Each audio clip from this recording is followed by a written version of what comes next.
The Bewitching Queen of Aeaea by Homer. Once upon a time there was a witch, and this witch had been sentenced to live all her immortal life alone on an island thousands of miles from anywhere. Over the centuries she had used her magic skill and the work of her own hands to build herself a home, to raise animals, and to plant a beautiful garden that provided all the food she needed. She would wave her wand to heal the little scrapes and bruises that she would get while working on her home or taking care of the island all around it.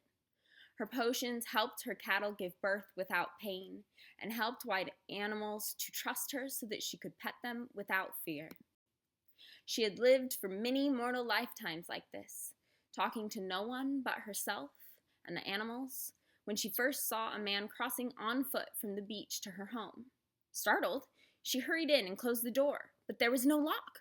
In all her time on the island, she had never expected to see anyone or to have to defend herself against any potential attack.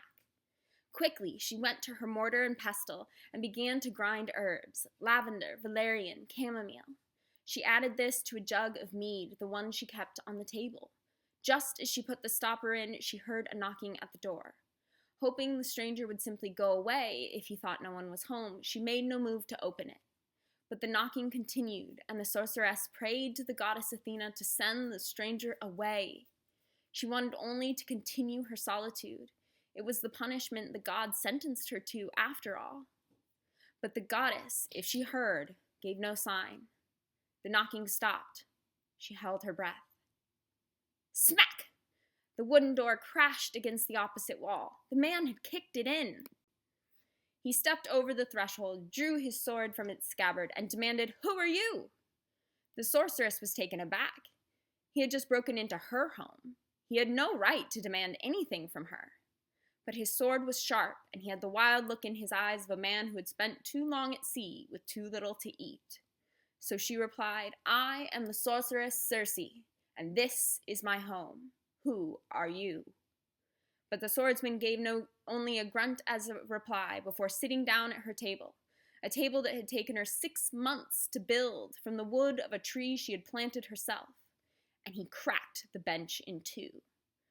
Furious and now splayed on his back on her carefully swept floors, the swordsman shouted at her, "Aren't you going to give me anything to eat?"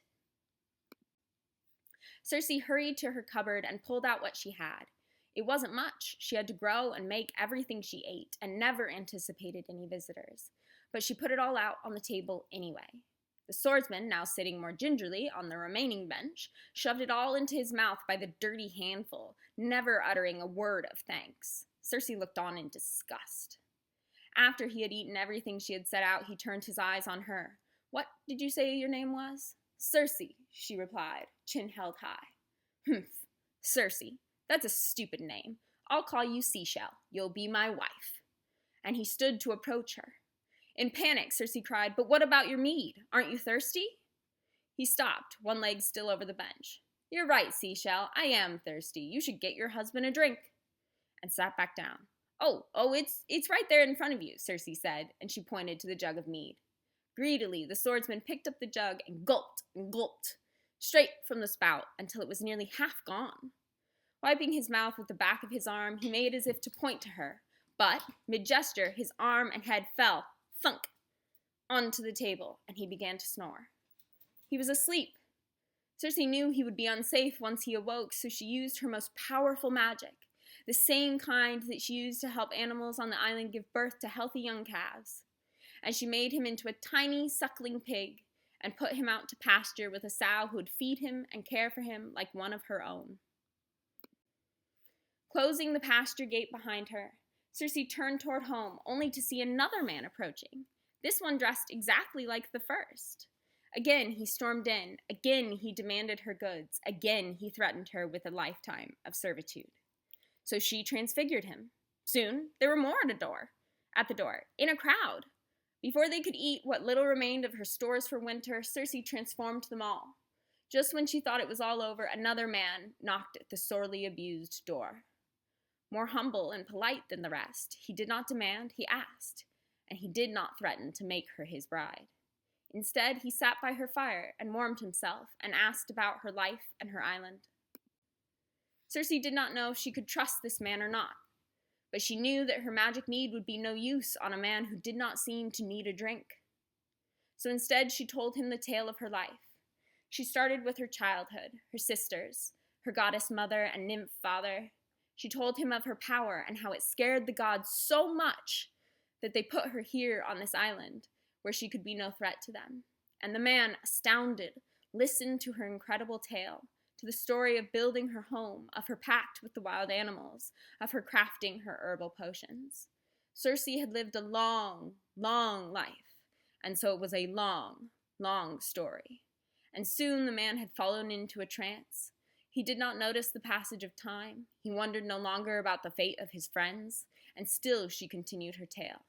All night and all day the man listened, and then a whole week, and then a month, and then 10 years had gone by before Circe felt she could lead the man and the herd of transfigured men back to their ship, spinning her tale all the while. On to their dusty and disused ship they went, even the pigs. Once they were all on board, she broke the spell and used her magic to send a gust of wind into the ship's sails to carry them far, far away. The men that were pigs had no memory of the years they had spent in the pasture, but would forever crave the acorns Circe had fed them, without ever knowing why. And the last man, Odysseus, who had sat all that long time by the fire listening to Circe's voice, could only remember the story, not the woman who told it, nor the island on which he found her. Circe returned to her home, and to this day keeps a jug of her magic mead on the table with the mended bench, just in case.